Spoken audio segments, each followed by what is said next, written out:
Welcome everybody to another This Week at Bungie on the Road. We're going to go over the TWAB today for the 11th of February in 2021. This is the official first TWAB of Season of the Chosen, and they start off with a few interesting things and going over a few things that were left out of the update 3.1.0 and also talking about what's going on in the new update 3.1.0.1 as well as the hotfix. So let's hop right to it. Hold it right there. Before you continue to watch this video, I want to let you know that we stream live every day on twitch.tv at twitch.tv/Roads of Silence. All right, either at 8 a.m. or 5 p.m. Eastern. Depends on the day, but if you go over there and click the follow button right now and turn on notifications, you'll know when we go live to hang out with us. I pretty much do these videos all live every time we plan to do one of these videos. So I'd appreciate it if you come, if you click that follow button over there, if you want to come hang out with us live when we're doing this stuff. Other than that, enjoy the rest of the video. Maybe click the like button when you're finished. Do whatever you want. No, don't push me up. Okay, so for this week in the TWAB, Bungie starts off by doing a brief recap of the introduction to the Season of the Chosen and the updates from the updates to 3.0.1. They go on by giving mention to the Exo Stranger, her new stasis aspects and fragments that you can earn, as well as the new landing zone in Europa and the 3 new exotic armor pieces: the mantle of battle harmony, the Omni Oculus, and the Curious of the Fallen. I think I'm saying that right. The Curious of the Fallen Star. They also briefly mentioned the updated power floor that we talked about in the update 3.0.1 video, which you can check that out above by clicking on the card, as well as some of the new weapons like the new hand cannon from Gambit, which is actually pretty cool. I'm gonna show that on the screen right here. Y'all gonna like this one. It's got a lot of good perks in the perk pool, so I definitely would say go grind that out. Moving forward, we hear some news about the internal committee / club that was created last year to continue support for initiatives like Black Lives Matter. This club committee was called the Black at Bungie, and they share some details about the Be Heard collectible pin and celebration of Black History Month. All right, so I'm gonna read directly from the TWAB on this one, but I'll highlight it a little bit just so you guys can see it. But maybe you guys can see it on the screen. I'm just gonna, like I said, read it directly from the screen from the TWAB. So they say, "Hey all, in August we talked about our newest addition to Bungie, Black at Bungie, with the goals of spreading equality among our equity among our employees. With Black History Month underway, Black at Bungie has been educating employees at Bungie about historical figures, current industry leaders, where to support local Black-owned companies here in the greater Seattle area, and taking our lessons and turning them into actions. 2020 was a stark reminder of the systemic racism that continues to plague the United States. We are proud and grateful for the powerful ways that many of you showed up for our Black and brown communities through your activism, willingness to engage in challenging conversations, and the support of the philanthropic work being done to combat racial injustice in our society. 100% of the profits from your purchases of the Be Heard collectible pin last year were donated to the Equal Justice Initiative, which added up to an impressive $425,000. These funds will help support the EJI's critical work over the next year. EJI is focusing on educating the public about America's history of racial injustice as a starting point for repairing its painful legacy of slavery, racial terror, lynching, segregation, and mass incarceration. EJI will continue to support our criminal justice systems by fighting against the death penalty, challenging excessive punishment of children placed in adult prisons, and working to overturn wrongful convictions. EJI also advocated on behalf of incarcerated men and women facing overcrowded, violent, and inhumane prison conditions. This work has been even more critical given the increased COVID-19 exposure and fatal risk in inmates experience. There is much work to be done. Thank you for continuing to support the mission of social justice for all throughout the purchase of the Be Heard collectible pin on Bungie Store and the EU Store. 100% of the profits from your purchases of the Be Heard collectible pin will continue to be donated to combat systemic racism. Every purchase will receive the Be Heard Destiny 2 emblem. And then they go on to say, we at Bungie now know that racial equity in America cannot be obtained by recognizing 1 month out of the year. We are dedicated to diversity and inclusion year-round and expect to hear more in the upcoming months about our plans. Thank you all for making Destiny a place where everyone is welcome. And the pin that they are referring to is this one right here. Well, this is the packaging for it, but but I purchased it last year. I haven't opened it yet. I actually kind of just want to keep it in here for a while, and when I get like a cork board, I want to put it up. But this is the pin they were mentioning, and if you purchased this last year, you got this as well as an emblem for the in-game that I currently keep on at all times, because it's just a reminder that this doesn't go away. It's not something that can just be swept under the rug or mentioned just once, that it has to be continuously talked about, and we have to continuously educate and teach people about these things over time. We can't just ignore it. So I want to say thank you to Bungie for this and for doing this, as well as raising that money and helping out a good cause. And just for anyone out there who has also supported it as well, thank you. Like, I appreciate it. To all those who speak out, to all those who are actually supporting in the ways that you should, and not being afraid to speak up, thank you. Continue to do it, continue to be upfront, continue to be out in the open, and continue to just educate. And again, thank you. And next up, they go on to review some patch notes that were left out of the update notes on Tuesday.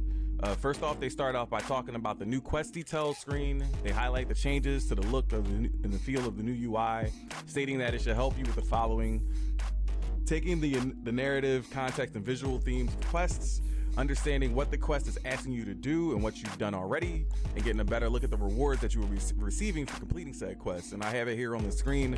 It actually looks really, really clean. I think they could do a little bit more to it, because when you go to see the further steps, there's no hint at what they are.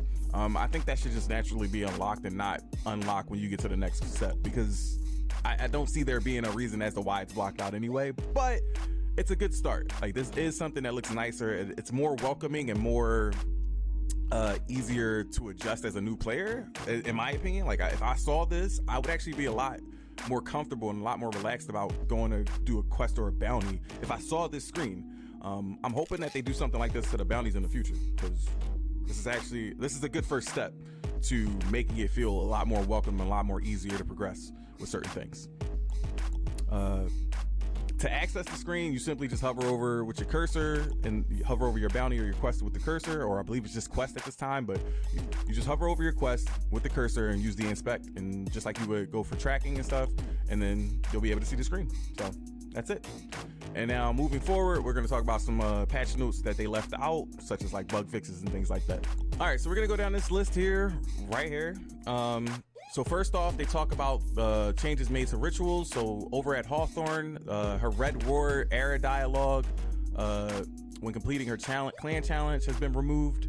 And when players turn in materials to the gunsmith and vanguard, those have been adjusted. So at the gunsmith, you now can turn in 100 materials at a time, and at the vanguard, which is Zavala, you can turn in 20 tokens at a time to get a full rank done. As far as reputation goes, the Valor, Glory, and Infamy rank up banners are now at the bottom of the screen and no longer blocking players. Thank you, because that was a super big annoyance when you had a big giant thing pop up on your screen. And then Valor, Glory, and Infamy values are now available in the main director screen for the rituals. Gambit now has the moat system reworked for more reliable gathering. Crucible, the Iron Banner, has removed skill-based matchmaking listing from the Iron Banner tooltip, because it has been connection-based matchmaking along with the rest of the Crucible since June of 2020. Survival, they've changed the life count from 6 to 4, and the respawn time has been changed from 7 to 5, consistent with the rule set prior to Beyond Light. For New Light, a Guardian rises. Destroying the spider tank during the divide phase will now progress the directive by 50%. And they fixed an issue where veteran accounts that started a new character could not be progressed or dismissed some tutorials. The Schism has been fixed, where players could jump through a window during the Nevada vignette. I don't know how to say that. Block that were they fixed an issue where players could jump through a window during Nevada vignette and block their mission progress. And then Cold Boot, they fixed an issue for veteran characters playing the New Light quest that would cause the legendary weapon tutorial to persist from the entire mission.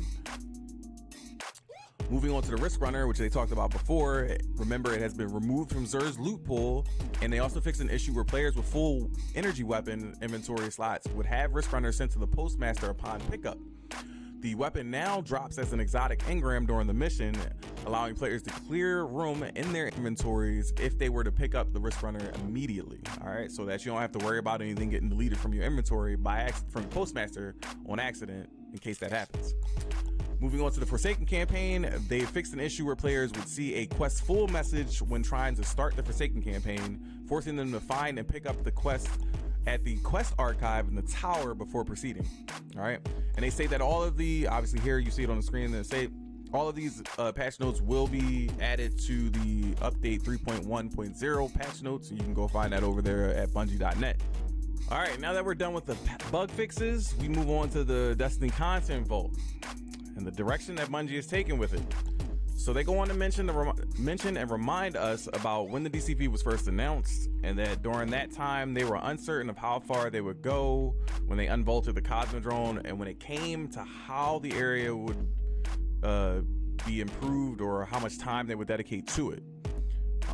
They admit that they failed at that, and they failed at setting the bar for our expectations when it came to things being re-released from the DCV. So they go on to say that they will not be updating the Cosmodrome, and they plan to focus on new updates overall and remind us that the Volta class is coming in the future. But my question here is this: even though you guys have placed all these things, pulled all of these things out of the vault, put them into the game, you know, to give us give us veterans a piece of nostalgia, give the new players shine some light on the new players to let them experience a part of what we got to experience back in D1. Where are you going to take it when it comes to future things? Now, I know that Vault of Glass is coming out, but what are you going to do to improve upon that, and how far are you willing to go to add to it later on in the future? Are you going to make any changes to that? Are you going to keep it as is when it comes out and just leave it there at the wayside? Are there going to be 2 updates to it when it comes out? Like, there's so many different questions that you could have and add to this. But I hope that in the future, the next time that they do release something out of the vault, that there's a little bit more thought put into it about how far they're gonna go with it, and that they communicate that a little bit better than what they did before. Because yeah, they are right, they did not set the bar very well. All right, we're nearing the end. They go on to tell us about the update that's coming next Tuesday. So remember, just like the normal update times, next Tuesday, February 15th, if I'm not mistaken. 17th, I'm sorry, February 17th, or next Thursday, I'm sorry, next Thursday, February 17th, there will be a hotfix 3.1.0.1.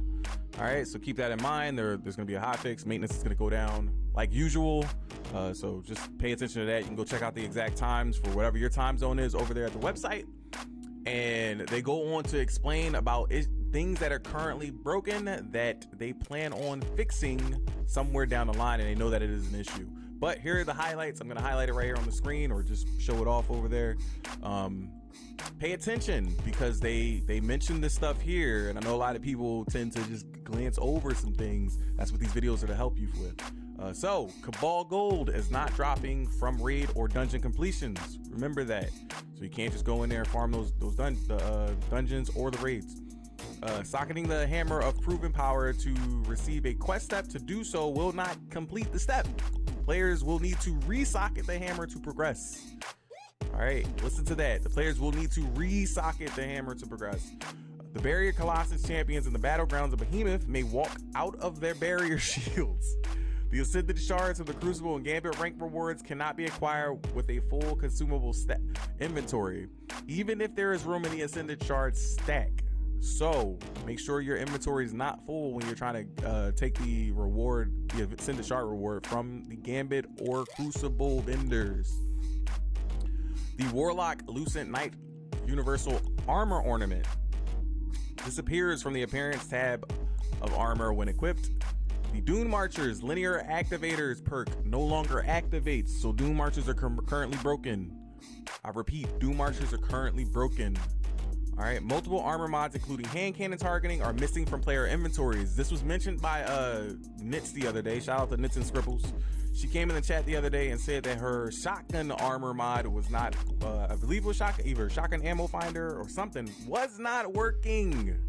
So they've addressed that. They know it's a problem. They're going to try to fix that in the future. The 14th Animanesis ornament shows that it can be applied to Kefri's Sting instead of the Helm of Saint 14. The Mantle of Remembrance ornament shows that it can be applied to Aeon Swift, but it's actually Shinoble's Vow. The Step of the Decrypting Darkness quest will now grant a free Umbral Engram when you complete it on a second character. This is intentional. Players will need to complete the activities to find another Umbral Engram or acquire one from their season pass. They are investigating a lot of the Anteater codes that have been happening, as well as the crashes.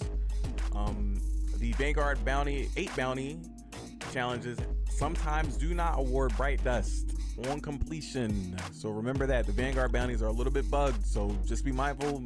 Slowly, I would say slowly turning your bounties when you do it. Maybe that will render that useless, but that's just gonna be my recommendation. But they do know it's an issue that you're not getting Bright Dust from those bounties. The Catechist ornament now shows that it can be applied to Aeon Soul, but it's actually the Ophidian aspects. Yikes. And for those of you who have the Eyes of Tomorrow rocket launcher, it is doing less damage than intended. So some key things here: the Cabal Gold, Dune Marchers, Ascended Shards, and the Eyes of Tomorrow all have issues. Remember that, okay? And that's gonna be it. There's a full list. Like always, you can go to Bungie.net, click on the known issues article, which is the yellow text at the bottom, and it'll take you to all of the currently known issues across the entirety of the game. So have at it. All right, and like always, every Thursday on every TWAB, the movie of the week, the artist of the week. Go support these creators. All right, go to the main thing. Like always, the TWAB I will have the TWAB link down in the link below, or the description below. I mean, go check out, go support these creators. They do some awesome stuff. They're just like me, trying to just make content however they like, because they have these urges to do stuff like this. So I highly suggest go support them. You got a lot of creative people out here, man. And then just share the love. Share the love if you can. Like always, I appreciate you guys when you support me, so do the same. And that's gonna do it for this week's TWAB. Like always, I appreciate you guys watching the video. If you could do me a favor, make sure you click that like button, share, maybe even subscribe if you're new. Click that subscribe button, turn on notifications so you can come back, get more news and information. I try to post I post weekly, and I try to post at least 1 or 2 videos a week if there's any information given out about the, with the state of the game. And also from here and there'll be some in-between content. I also do stream on Twitch at twitch.tv/Roads of Silence. So if you want to come check me out live, you can do so over there. I'm currently streaming today as I release this video tonight, still going. So come holla at me. If not, I will see you guys out there. See you later. And as always, thanks for watching. Peace.